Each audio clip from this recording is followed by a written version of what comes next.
Fixing and resetting your drive start control malfunction warning light here can be kind of tricky, but there are a few things that you could try doing.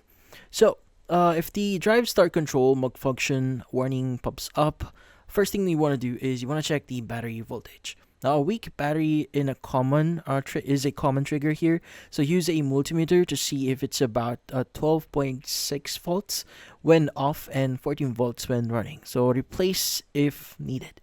Now, also you may need to inspect the throttle body and sensors. Now, you want to clean the throttle body with throttle cleaner and confirm all throttle position sensor connections are secure.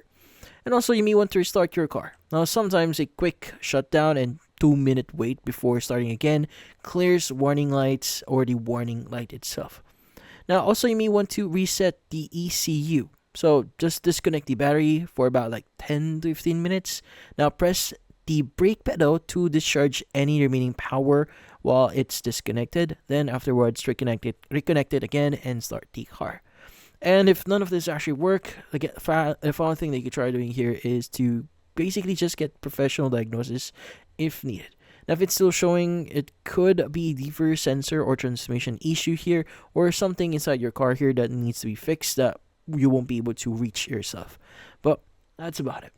So hopefully this video was able to help you like and subscribe to our channel. Thank you for watching.